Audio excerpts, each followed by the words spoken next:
What is up, everyone? Welcome back to Sobacksports podcast, and we're so back with another episode. And it is the first podcast episode in the off season for us. So, and without further ado, we have our special guest as usual. You want to, y'all, dude? It's been a while since I've done this. Wow, I'm already forgetting how to do this stuff now. But yeah, how you been, my guy? How's it going?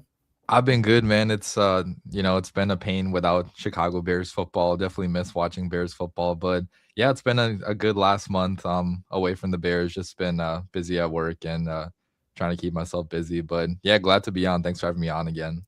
Yeah, of course, of course. But before we get into today's episode, please don't forget to like and subscribe to our channels and comment down below what your thoughts are on for the off season, what you're looking forward to. But before we get into the off season, we just had football, our last game of football this past weekend, and let's start off the show with some Super Bowl 60 thoughts because oh boy, it was some kind of a Super Bowl, wasn't it? Yeah, what are your thoughts on it? Yeah, I mean, definitely one of the most boring Super Bowls I've watched in my lifetime. Like, I thought last year's was boring. The Eagles and Chiefs won, but that was still like kind of fun to watch because it was fun to watch Mahomes just get destroyed.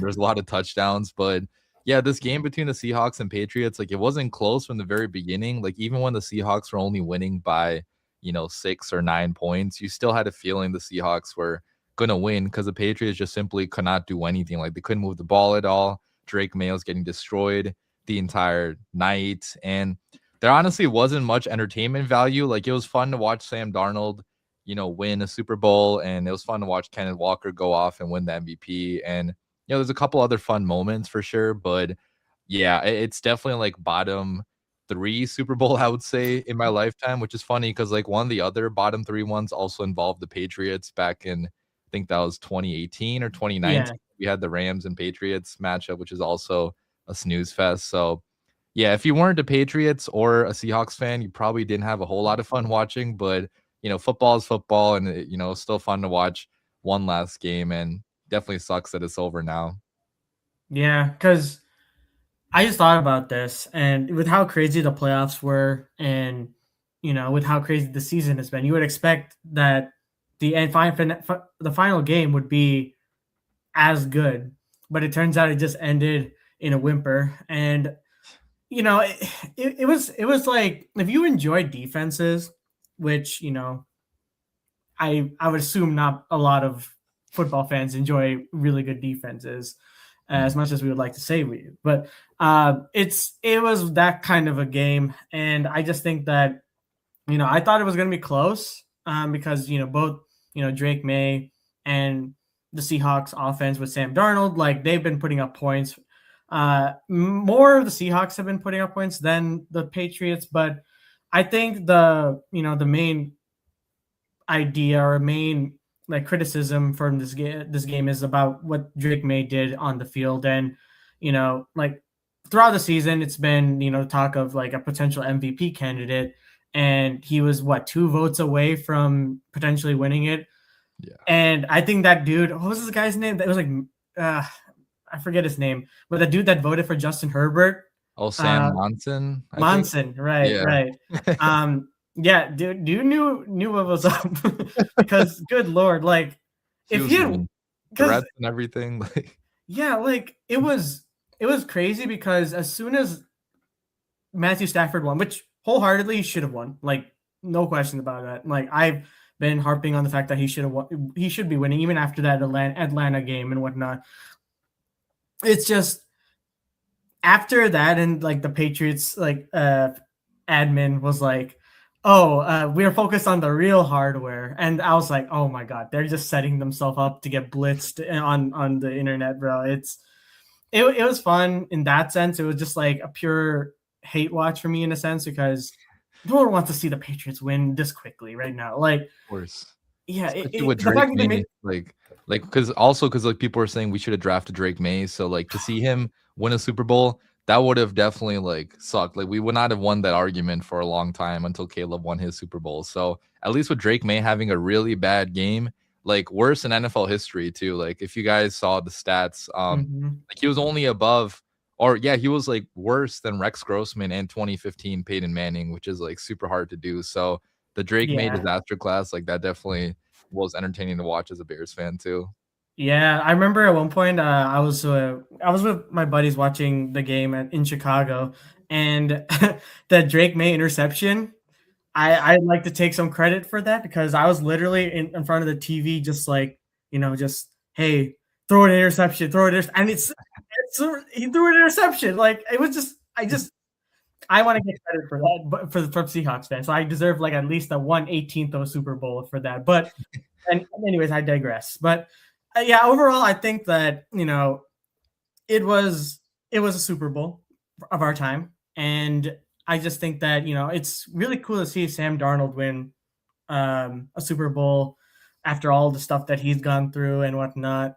And all in all, I just think that next season is going to be interesting because, like, they opened up saying that we could potentially face the Seahawks in Week 1 to start out the season. What are your thoughts on that? Do you think you would want the Bears to face Week 1 against the Super Bowl champs? I would, yeah, like, because at this point, I'm not scared of any competition. If this was last year, I probably would have been like, no, like push it back a little bit because we have a new team, new head coach. And yeah, like last year we started out bad because we were just, installing a new offense. We had a new coach, still a young quarterback. But with the way that we finished last season, in which we beat the Packers, we beat, I mean, we could have beat the Rams. Like we were right there with the Rams. And if DJ Moore runs a little bit of a better route, we probably Yeah. beat the Rams and we're in the NFC Championship game. So at this point, if you're a Bears fan, you shouldn't fear anybody. You shouldn't want to duck anybody. And I think it would be a hell of an opportunity to play the defending champs on the road. Like if you win that game, if you are the Chicago Bears, like you are going to get so much buzz, so much positivity to begin your season with. And if you lose that game, if it's a close competitive game, I don't think many people will care. So, obviously you want to win each game, and like the Bears are not in a stage anymore where we're going to be satisfied with moral victories. But, I just think it would be such a cool opportunity to be in front of the national audience. And like all of America loves to watch the Bears and Caleb Williams. Like if you guys look on Twitter, I mean, basically everybody besides for Packers, Lions, and Vikings fans are big fans of Caleb Williams and like all the stuff he does and the crazy off-platform throws that he makes. And, just the Bears overall is such a fun, exciting team to watch where I feel like we could give America a show. And, again, if we win that game, then people are going to start talking about the Bears as a Super Bowl contender, which honestly, even right now, people are talking about the Bears as being a Super Bowl contender for next season. So, I'd like to get like a game like that out of the way early because also if you play somebody early, some of the good teams you can kind of beat early as opposed to later in the season. If you look at former Bears teams, like even the bad Bears teams, they used to beat some good teams early on, Yeah. and then taper off eventually. But yeah, I'd be a fan of it. Like the Bears are gonna get a lot of national TV games next season, so like we can't really hide from the spotlight next season. Yeah, that's what I'm like looking forward to this year because back in the day before Ben Johnson, I would be like, please don't put us on national television. Like, why? Like, don't do it, don't do this to us. Like, I, especially that chart. I think the one game that kind of like broke me. I mean, there's a couple obviously, but I think the one game that really did was the Chargers game when we faced them with Tyson Bagent starting the game. And Oh yeah. so it was like Sunday Night Football, and I was just, it was, it was awful. It was a bad experience, all in all. But either way, I'm now that we have an actual team with us, like I'm more happy, and we beat the Super Bowl champions on Black Friday too. So Yeah. it's very possible that we could pull up some kind of thing. And if we have an improved team, improved defense, it will definitely help with that too. So that kind of transitions into the next part is the 2025 season in review because it started off really shaky. Obviously with the preseason went undefeated, it was all really cool and all.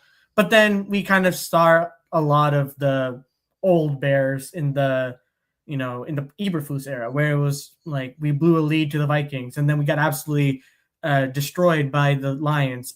Then we started to build momentum, and then we ended up the season like the way we did. So, what are your thoughts on this season? How would you grade it, like on a scale of, I guess A to F, I guess.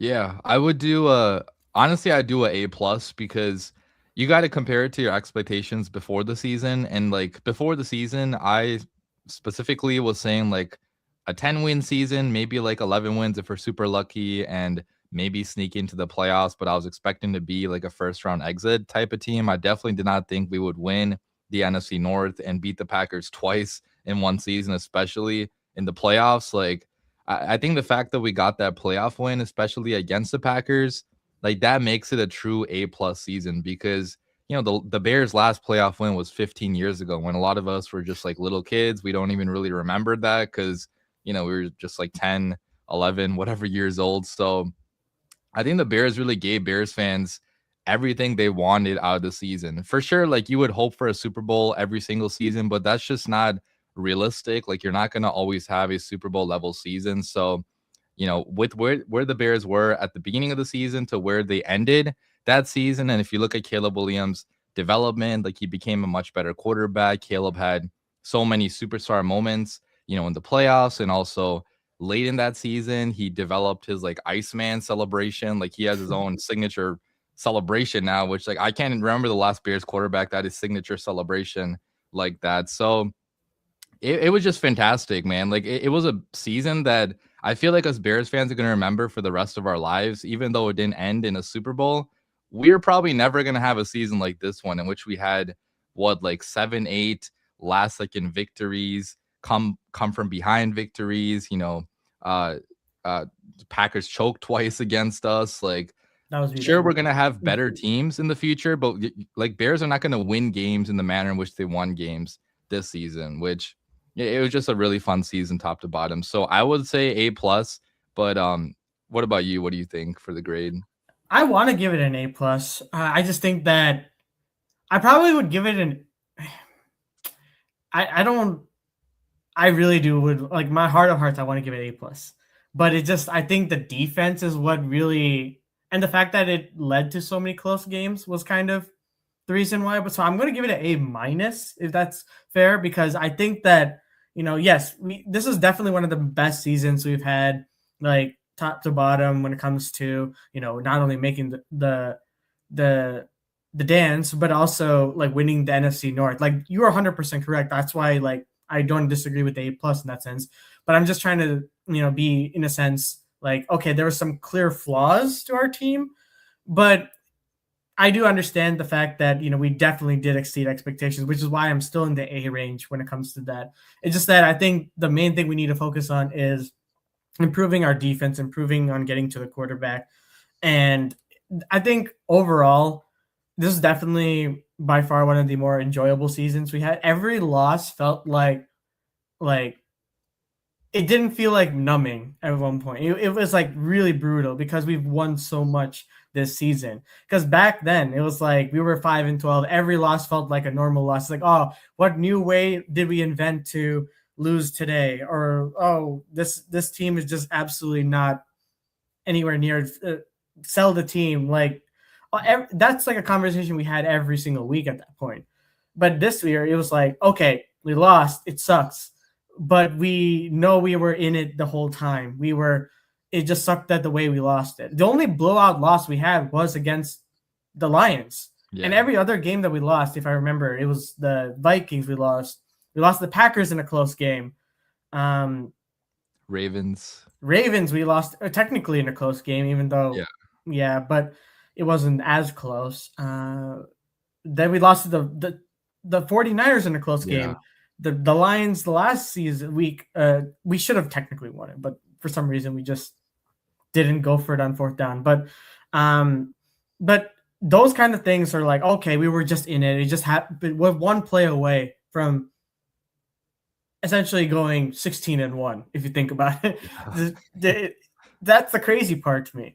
And also I loved Caleb's development. I loved the camaraderie that this team had. The Ben Johnson effect is truly real, and every single win it would just be like, when is the locker room thing posted? Like it was beautiful. And the fact that we won on national television in a playoff game and against the Packers both times, and what it looked like we were out of it, completely out of it. It was something I'll never forget. and it's oh man, just even thinking about it just makes me really sad that the season's over. But yeah, like I'm really looking forward to what we have in the off season. And one of the big things as well is what we mentioned before about the edge rusher position, because there's so many different avenues the Bears can go. I feel that it's kind of like, you know, it's kind of crazy. So we always have like some kind of a civil war in a sense. I feel when it comes to like two kind of schools of thought. It was originally Justin Fields versus Caleb Williams. Obviously, Caleb Williams.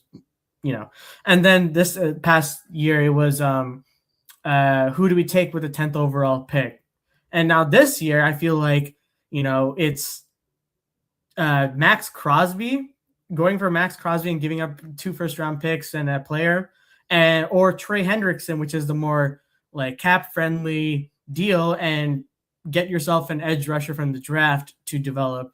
And that's kind of my next topic of discussion is, which would you rather do? Would you rather get Trey Hendrickson, which is a cheaper or more like team-friendly deal, in a sense, because he's a lot older, or Max Crosby, who is a little bit younger, but still has that, that price tag associated with him?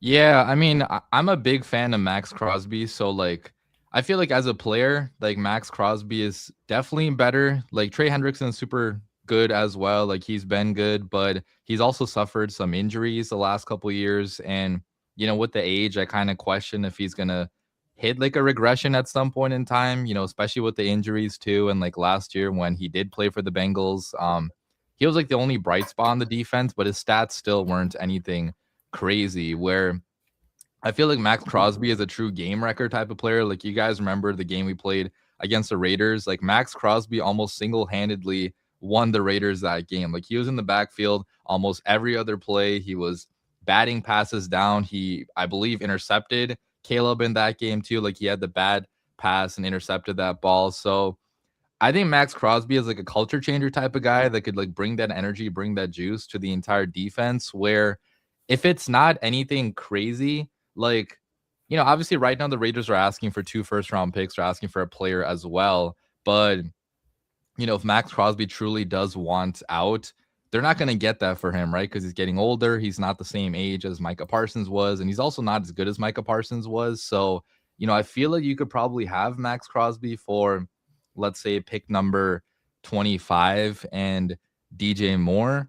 Like, if that's the trade, I think I would do that trade because anyways, you got to clear some cap space, and people are talking about potentially trading DJ Moore. So if you got to get rid of him, like obviously that would suck. I'd be sad, with all the game winners, like big moments that he had. But I would do that trade for a star like Max Crosby. And if you give up pick number 25, obviously that sucks, but you still got a second round pick to, to draft a good player. You got a third round pick as well, even though we know Ryan Poles sucks in the third round. You still got, a pick right there. So I still feel like we have enough draft capital to be okay if we do trade a first, but I would not be a fan of trading multiple firsts, right? If that's what it costs for Max Crosby, then hell no, I'm out. But I'm just like that big of a fan of Max Crosby where I would prefer to go after him. But I also totally understand the people that want to go after Trey Hendrickson, right? Because you don't have to give up anything besides for cap space.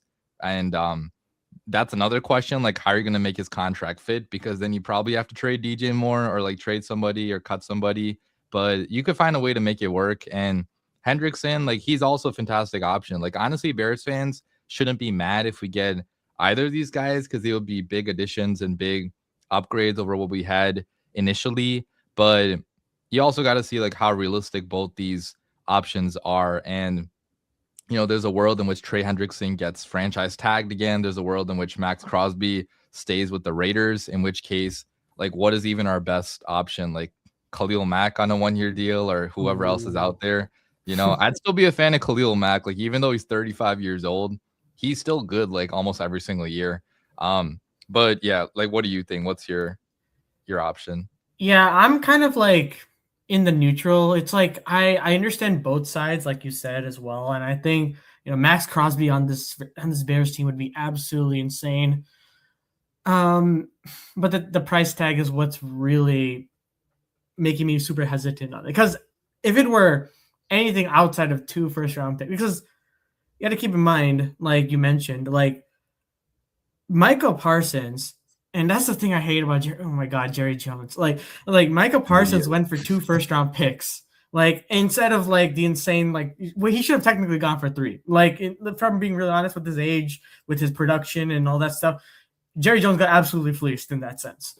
Um, but he got 2 first round picks for Michael Parsons alone, and he's 3 years younger than Max Crosby is. And while Max Crosby is still like one of the best edge rushers in the league, I just can't get myself to give 26-year-old capital for a 30-year-old, which will give like 3 or 4 more years of great edge rushing play, which is what we really need, which is like what you need for like a Super Bowl like window, because your windows now you have to find a way to get to the dance pretty much. However, the only reason or way I will justify giving 2 first round picks for someone that's old is Myles Garrett. Like that's the only one I will be like okay with like breaking the bank for, because this dude time and time again back to like multiple defensive player of the years. And like he said again in this podcast with Micah Parsons, it's still his time right now. And he's not his light is not dimming anywhere near where it should be at his age.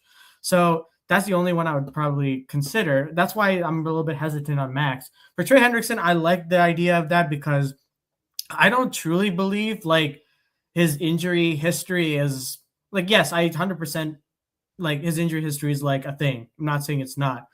No tinfoil hat on this, but I'm just saying like I think it has a lot to do with the Bengals or as an organization, and he just like has a huge rift with that organization rather than it being more of like a injury type thing. Because dude has been sitting out, he had to hold out during the off season, and then he just essentially got a raise or like a little bit of a bonus in the to contract just for him not to play pretty much the entire season.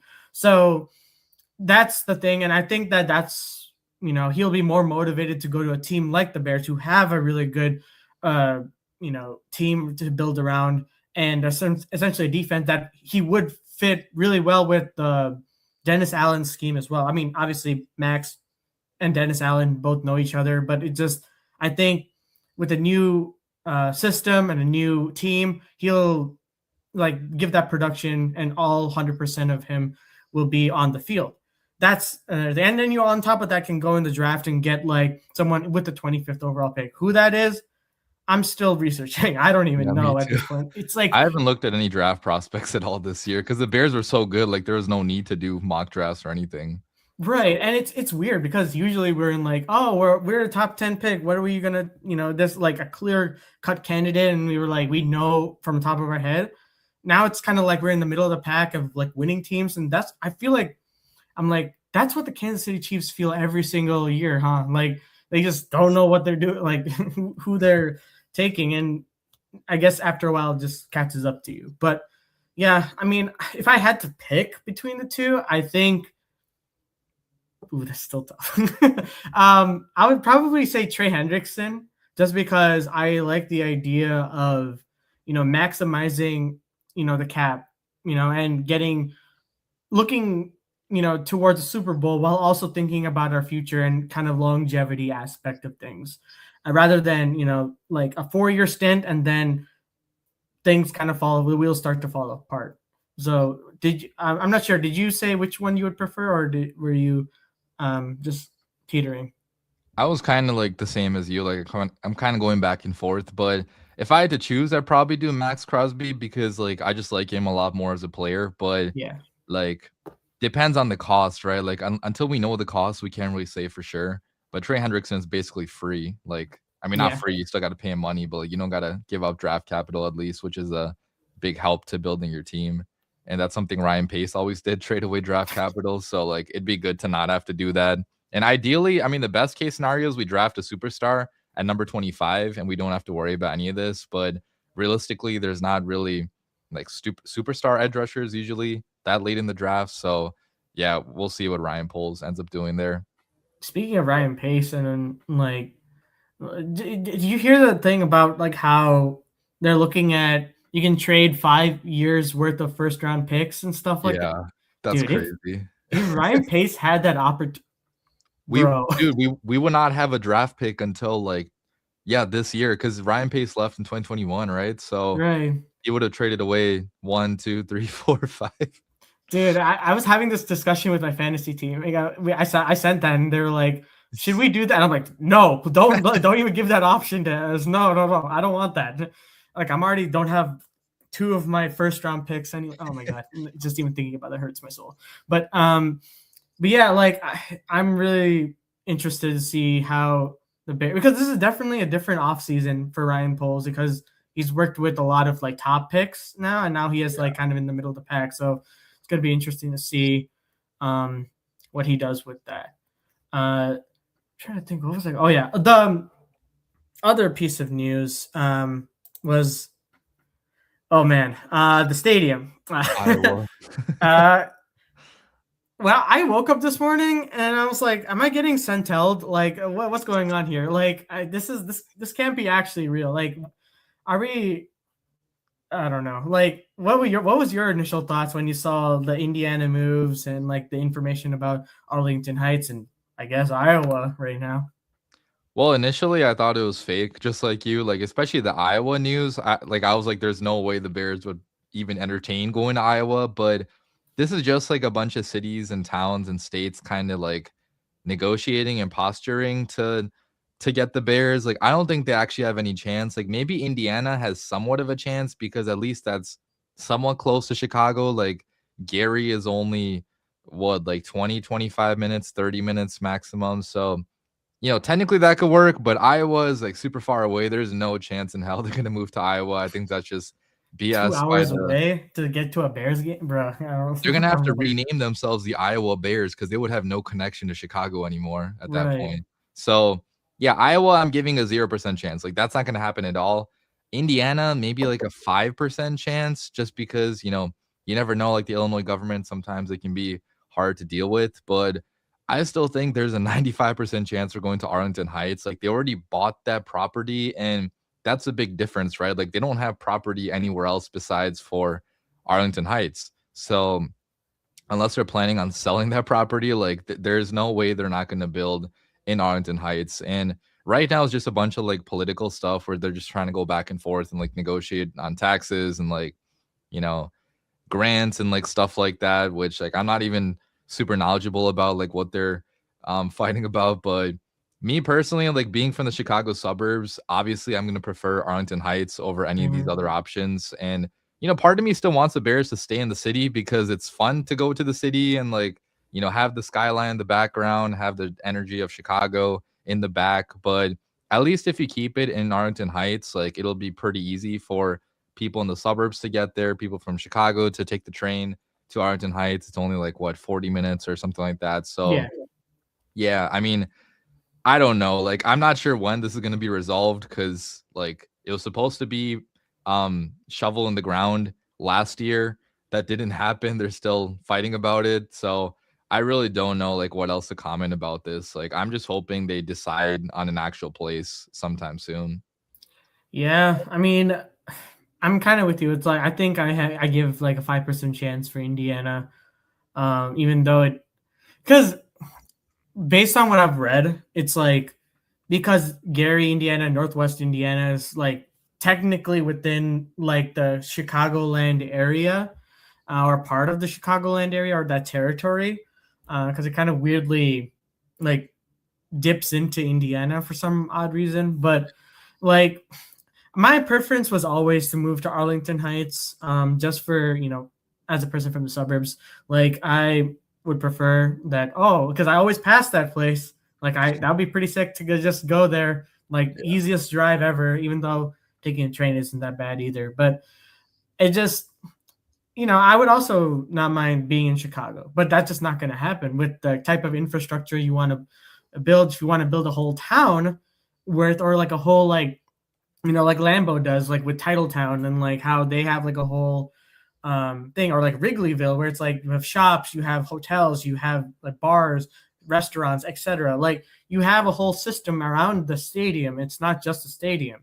And in order to do that, you need the land and the infrastructure. And I think with the whole and I think the main issue was the tax. Like the Bears don't want to pay an insane amount of tax, and they want to make sure. And I think Kevin Warren said like before we sign any deal, we want to make sure that we're all on the same page when it comes to the tax side of things. And that's what's kind of grinding everything to a halt because they just can't decide on that. And it would be pretty bad for Pritzker's reelection or like his campaign to go like to be president one day, and you can't keep the Bears in Illinois. That's like already like a huge backlash to your campaign if you want to take it into that perspective. That's a good point. I didn't think about that. Like that would, Yeah.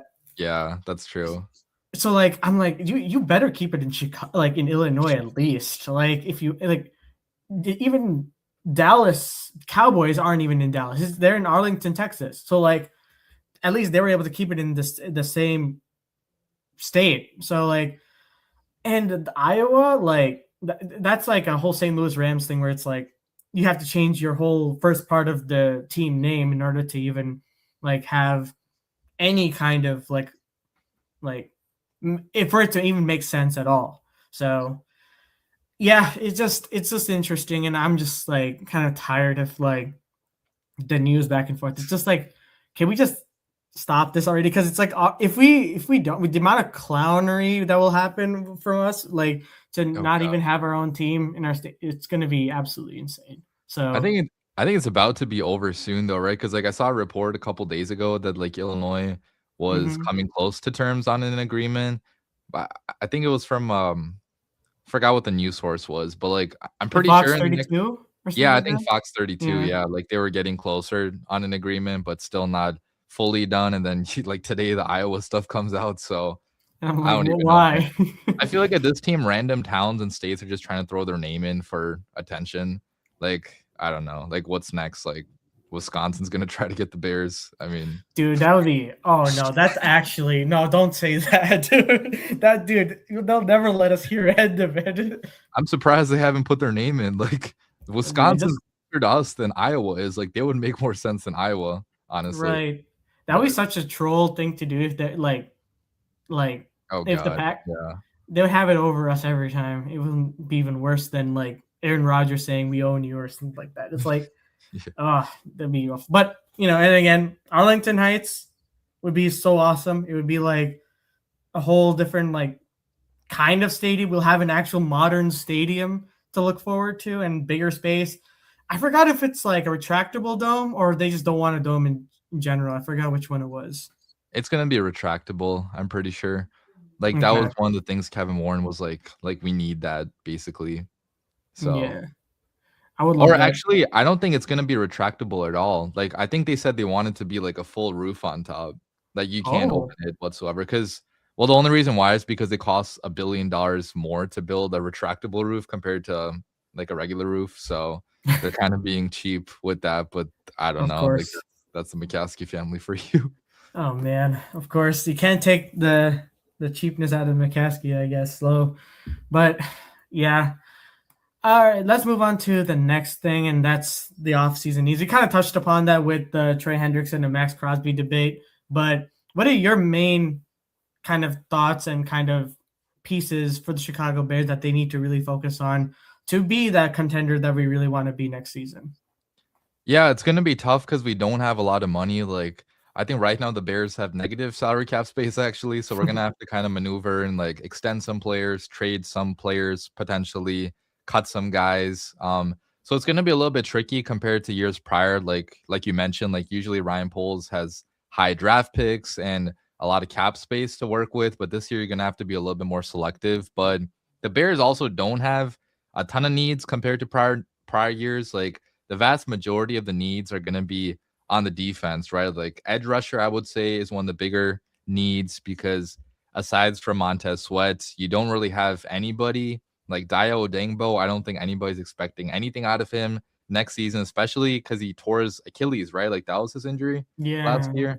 yeah. Achilles or ACL, whatever it was. But ACL like, was Shamar Turner, I'm pretty sure. okay, so I'm pretty sure it was the Achilles, which like you're not going to heal from that super fast. Like that's probably going to be like another month into the season before he's ready. So Mhm. you're not going to have a good Dio Dingbo. He kind of sucked anyways. And, He Austin did pretty good Booker, that first game though. That's I yeah, I guess mean, for at Cup, least he, whatever's worth, I guess. yeah.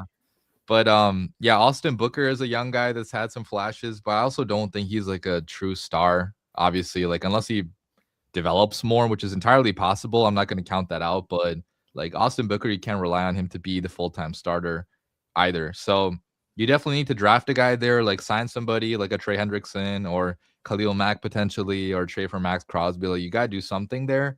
And then also a defensive tackle, like that is another massive need, which, some people aren't talking about because, Andrew Billings is going to be a free agent, and I don't think the Bears are going to re-sign him because he wasn't that good last year.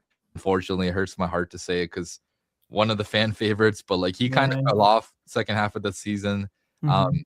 Javon Dexter is like, I feel like he's just a guy. Like he's not a needle mover in any way. Like he's not a star. He's not horrible. He's just like an average player, which, there's something to be said for average players. Like you still need average players at least to be on your roster, but you also want to have actual difference makers, which Javon Dexter really has not been through 3 years so far in the NFL. So you just don't have a lot at the defensive tackle spot. Like obviously you got Shamar Turner, who's a young guy, but he tore his ACL, like we mentioned. And then Grady Jarrett is like 34, 35 years old. He didn't really provide a lot of pass rush last year, besides for a few moments here and there. So, yeah, like defensive end, defensive tackle are probably the biggest, I would say. But, safety as well, right? Because Jaquan Brisker and Kevin Byard are both free agents. So you got to bring back at least one, if not both. And if you, only bring back one, you got to draft one, probably is what I'm thinking they're going to do. So, that's the defense. And then you could also add linebacker to the mix too, because Tremaine Edmonds suffered an injury. TJ Edwards suffered like a major injury later in the year, which some people are saying is like going to impact him next year too. And he's getting older as well. So not totally sure about TJ Edwards, what happens with him. And then Tremaine Edmonds, like he's a big cap hit for this season. So some people are saying we cut Tremaine Edmonds as well. And if you do that, then you need two linebackers, right? So like this defense honestly could undergo like a major change, major facelift this season, this offseason. And even Nashawn Wright is a free agent too. So like the defense needs a lot of pieces. Where on the offense, I think you really only need potentially a left tackle because Ozzy Trapillo went down with the injury, and pretty major injury. So he's not going to play until, midway through the season, most likely. But you also got Theo Benedict there. You got Braxton Jones is a free agent, so you don't got him anymore. But like Yeah. maybe you added left tackle, but on the offense, I don't think a whole lot is changing. Like you could keep Swift, you could keep Manungai, and that's a totally fine running back duo. But on the defense, you basically have to change like half the defense. Yeah, and I think that's really gonna boil down to Dennis Allen having, because he came in, had some pieces to work with. Now he has another, like a full year of his system implemented, and now it's like, okay, what needs to be changed going into next season? And I think what you kind of nailed it, because it's like there's so many different pieces that were draft picks from like before Ben Johnson, like Jervon Dexter, if I remember correctly. Yeah, that's Yep. from Ryan Poles era. And then like some picks when it comes to like Grady Jarrett from a free agency and things like that. It's gonna be interesting to see in that sense. And like that's another thing to look at when it comes to the 25th overall pick. And shoot, I just had a train of thought and it just went out of my mind. But I really hope we do bring back Kevin Byard. At least if we are bringing back one player, I really hope we bring him back and able to give him a team friendly deal. And I feel like he would be willing to do so. Nashawn Wright, I'm not super keen on bringing back, and I get it. He has a career year and whatnot, but I feel like we're going to succumb to the whole Trayvon Diggs thing where, you have a really good season and a season where your defense was built off of turnovers, and that's truly not sustainable. And we kind of saw that towards the tail end of this season and into the playoffs. So I think that's, one thing to consider. And yeah, you nailed it on the head. Like TJ Edwards, it sucks, and I think like with his age and that injury specifically, like from what I've remember reading about, it was like it's really hard for linebackers to even come back to even 50% of themselves, like with that kind of an injury. And from what I remember, he signed a contract too, and that's also another thing that's gonna really suck because like it was a good thing it was team friendly because if it were like an insane contract, it would have been horrible for our cap situation. Tremaine Edmonds, obviously, I feel like he's going to be cut, and I think that's kind of like the writing has been kind of on the wall in that sense. Um, but I really am looking forward to see what we do with the D line, and like you said, like we need some difference makers with that, and I think that's what we might do. Say if we do like the Trey Hendrickson move, that means we can on with the 25th pick, we can kind of go with like a defensive tackle or some kind of like thing to, fix the spot where Andrew Billings used to be and whatnot. Um and I do like the Austin Booker as like a depth piece. I think he will be really good as that, and he will kind of have another year to develop, um, like with that as well. But I kind of want to also ask your thoughts on the running back spot because I feel like that's also been kind of under the radar due to the fact that how good DeAndre Swift and Kyle Monangai have been, the two-headed horse of this running game, and Ben Johnson transforming that run game. Now that Eric Bieniemy is now on the Kansas City Chiefs as their offensive coordinator, it's going to be. I feel like we might take a little bit of a step back with the running back position, which begs me to ask, like, will we have an opportunity to maybe in the draft go for a running back, or do we go in free agency for a running back? What are your thoughts on that? Yeah, I would like to upgrade a running back for sure. Like, even though Swift was really good last year, like in the playoffs, the run game kind of faltered. Like, we didn't really have a good run game the last maybe month of the season. And, Swift has a big cap hit as well. Like, I think his cap hit is whatever it is. Like, I know we save $9 million if we cut him. So you could very easily cut Swift or maybe just extend him and like move that cap hit down the future. But Mm-hmm. if you look at available running backs, like Kenneth Walker definitely comes to mind. Like he's going to be probably the top of the market, but at the same time, like I'm not sure if the Bears are in a position to pay a running back a lot of money with all the needs that we have on defense. And if you look at our cap space, we don't really have the most cap space. So I honestly don't think we're going to sign a running back. I think, as you mentioned, we're probably going to draft one in, I don't know, maybe like rounds 4 or 5 or somewhere around there, right? Because we found Kyle Monangai in round 7 and he had a super productive season. Like, you don't need to draft a running back super early to get a good one. And, I haven't done any of the draft research yet. Like, just like you, like, I really don't know who's out there to target in the mid rounds, but there's got to be somebody that can fit this scheme because the scheme is so running back friendly where everything is catered really to the run game, right? Like, we really try to establish the run game every single week, and even if it's not working, like Ben Johnson will still give you carries. He's still gonna put the run blockers out there and get the tight ends involved in the run game too. So I'm not too worried about the run game. Like, I feel like it's gonna be fine next season, no matter if it's Swift, if it's a drafted guy, a signed guy. I think we'll be fine there. But I'm definitely worried about the defense, right? Because like that's one area where I just don't know if we have enough resources to really fill in everything. It's gonna have to be Dennis Allen like being more creative, and like there's gonna have to be development that happened too, because we got some young guys on the defense, like like Shamar Turner, like who was that guy that we drafted in round 5 that went down with or like he had the Oh, Zoff Frazier. yeah, Zoff Frazier. Yeah, like that's another guy that could potentially be developed because if you look at his measurables, they're very similar to Nashawn Wright. So maybe we could have a Nashawn Wright already in house, but that's wishful thinking. Obviously, like we haven't seen him play any snaps in the NFL. So yeah, like it's gonna have to be a mix of coaching and like good drafting and good free agent signed by Ryan Poles to truly fix the defense. But yeah, like the running back room, I think will be fine. Yeah, I agree in that sense. I just wanted to kind of bring that because I feel like with the options in the free agency, it feels appealing. But it's like you said, like will we be able to pay them? It's going to be a little bit tough in that avenue, and we have two good running backs already.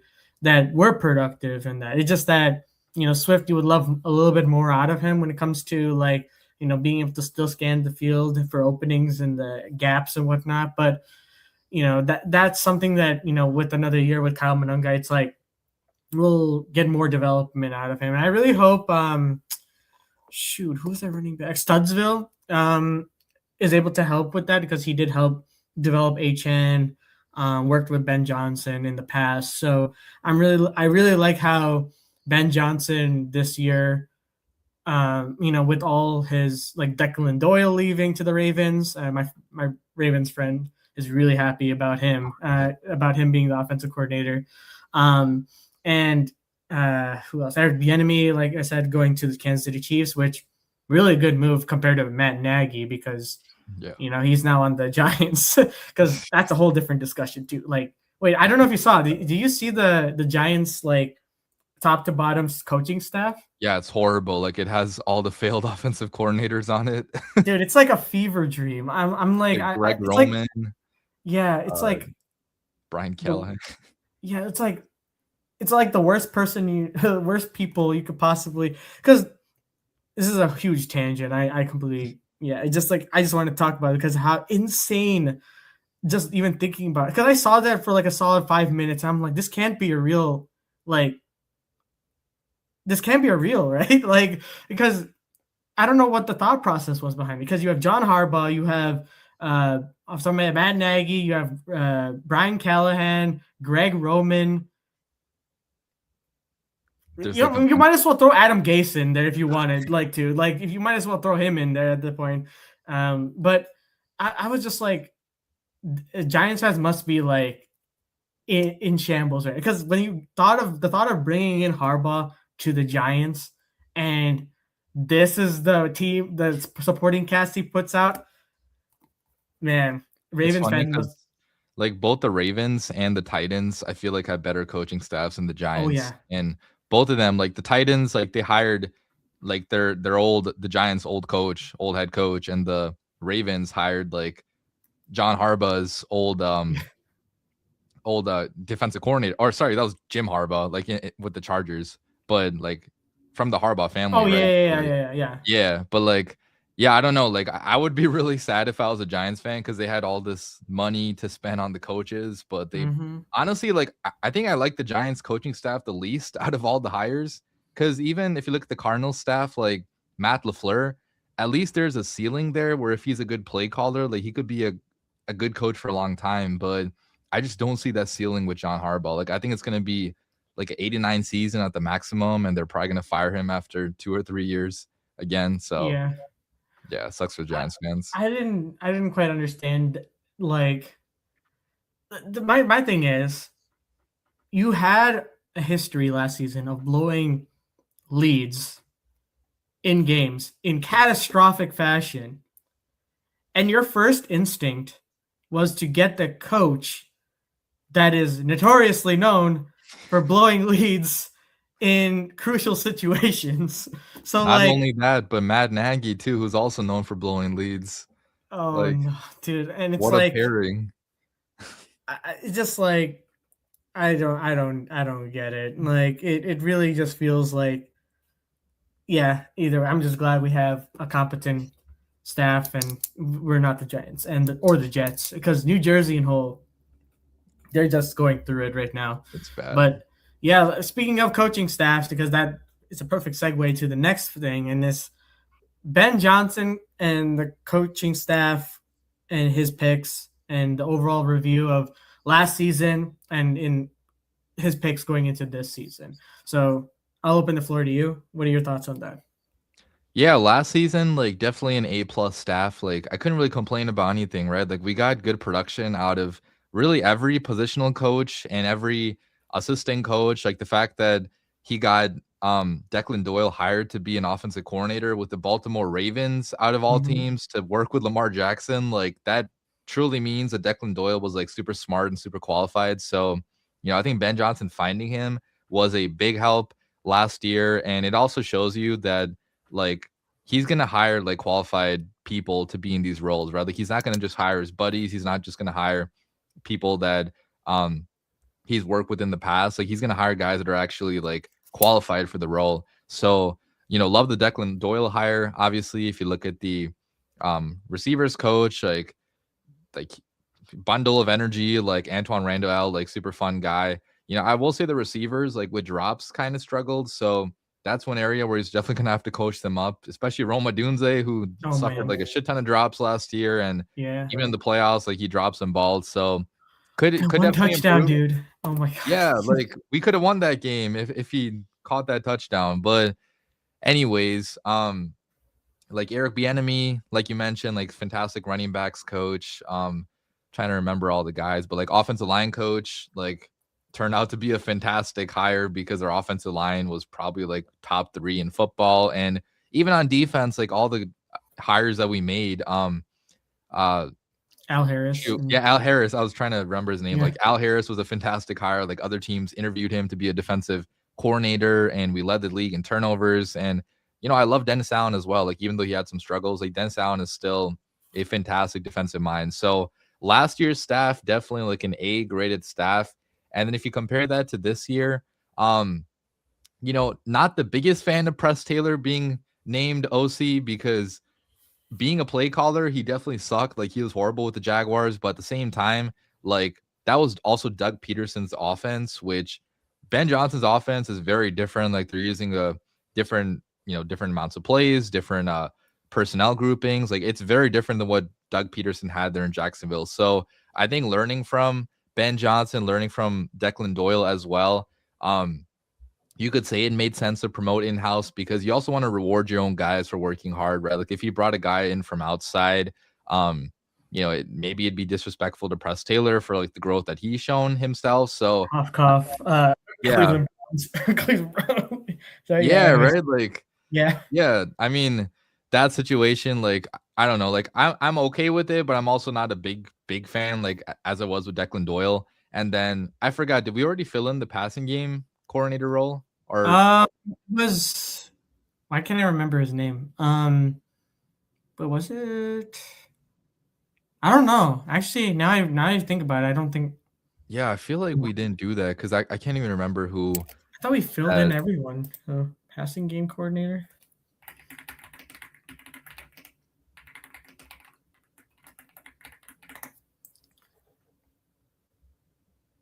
I mean, it was Press Taylor last year.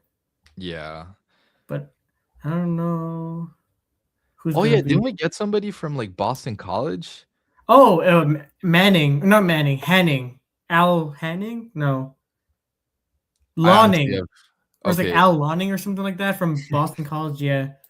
I had no idea what his name was, but like, it seems like we hire a lot of people from Boston College, like Ryan. I wonder why. It's like our GM went to Boston College or something, Yeah. But yeah, overall, like I'm a fan of this year's staff as well. Like with Ben Johnson in charge, I'm not going to complain about the decisions he makes. Yeah, I mean that's fair, and I think another thing that kind of made me a little bit sad about Declan leaving is because I remember I saw a podcast. I don't know if it was on CSGO or not, but like I saw a clip of Cole Kmet talking about Declan Doyle and how important he was to this offense, especially at halftime and the adjustments he made and whatnot, and how important he was when it comes to those comebacks as well. Yeah. So that's going to be something that the Ravens, you're getting a good one when it comes to like halftime adjustments. So that's for sure. That's the main thing, and I was really hoping that no one was going to take him, and the Ravens were smart enough to take him off of our plate. But at the end of the day, there's the silver lining is that this is going to be a potential route to the Ben Johnson tree, coaching tree, and it really does suck as well that Eric Bieniemy is no longer the running backs coach because of how much energy and how meticulous he was when it comes to coaching his players, because we saw in training camp those clips of the players and how he made, like, he was just cussing them out, telling them to redo it and put more effort into it, because that was the big issue going into this past season. It was the effort wasn't there, and the training camp and the training in general was not there. the fact that this year alone proved that the training did happen. So I'm gonna really miss that part of it. But I think Eric Studville is a good replacement in that sense if the running back room stays intact. Also another thing I just remembered. Do you think what are we gonna be doing with Roshan Johnson? Like, I feel like I just remember like randomly that he was on our team still. Like, I I don't even know anymore what we're gonna plan to do with him. He I don't know, like I was a big Roshan Johnson fan when we drafted him, so it's kind of sad for me to like admit that this staff just hates him and like the last staff also hated him as well. Like I don't understand why we don't give him carries, but like clearly they see something in him that is preventing them from wanting to give him touches. So I just kind of hope we cut him and let him go somewhere else where he can actually have Yeah. a chance to do something, because he was a fourth round pick, right? And like there was actually a lot of hype behind him when we drafted him. Like people were saying he could be a starter eventually. So yeah, I don't think Roshan's going to be on the team next year. Like if anything, we're just going to draft another running back or sign maybe a third string running back, because they don't like him. Like it's clear Yeah. they don't like him. I made a video a while back like saying like how he could be like like have a resurgence this year under Ben Johnson. That completely was wrong because dude did not even sniff the field. If anything, the only times we really saw him was in those locker room videos where he's just chilling in the background. Like that's the only times we ever see him at this point. Yeah. But that does suck. But I think overall, from top to bottom, like I kind of will agree with you as well. Like I really, I feel like it was an A+. Like top to bottom when it comes to both the defensive side and the offensive side. This when it comes to getting the replacements and whatnot, I think he made some executive decisions, and I think once the passing game coordinator is fixed or set, I think we're gonna be okay. And I think bringing back not Alrish, Dan Roshar, our offensive line head coach, that's huge. I mean, obviously, I wasn't really banking on the idea that he was going to get a opportunity to be, especially with his age and like he was coming out of retirement to even be our offensive line coach. Like that's insane in itself. So I don't think he would want to move in general. So like the fact that we did and we're going to have continuity in that sense, it's going to be really good for our offensive line. And I really hope we can get the left tackle position because it really does suck that Trapillo got hurt because he was having himself a great season. And now we have the whole left tackle problem again, or like the question. And I did like the fact that we did sign Theo Benedict to a 1 year, $1 million contract to kind of bring him back. But yeah, this I'm really looking forward to, what we do in the offseason. Free agency cannot come fast enough. And I guess the draft will be interesting because we're going to be the 25th pick and we have to wait a bit during the draft night to see what's going on with the Bears. But yeah, I think that's pretty much all the thoughts I had when it comes to what's going on with the Bears. I'm really looking forward to this offseason. But that's going to do it for today's episode. Thank you guys again so much for watching. Obviously, thank you, Rishabh, for joining me on this. Was it Wednesday? I'm losing track of the days at this point. It's Wednesday night. Talked about Bears football. So really appreciate it. Be sure to subscribe to him. He makes great content on all his socials. Will be linked down in the comments or in the description down below. And always remember to subscribe to my channel as well. But that's going to do it for today's episode. Thank you guys again so much for watching. Do you have any final thoughts before we call it? Just can't wait till next season. Like it's going to take a while for next season to get here, but next season is going to be a Super Bowl season for the Bears. Oh yeah. Before we do that, actually, I do have one last thing I want to say. I think about that Caleb Williams pass, fourth down play in the Rams game, at least once a day. At least once a day, like crosses my mind that how did this happen? Like, how did we get to that point and it actually happened? How did I witness that? And I think that's going to be the same theme for the next how many ever days there is till September or August, if you want to count the preseason. But yeah, I'm just want Bears football to come back, dude. I really do. But that's gonna do it for today's episode. Thank you guys again so much for watching. And as always, we'll see you guys in the next one.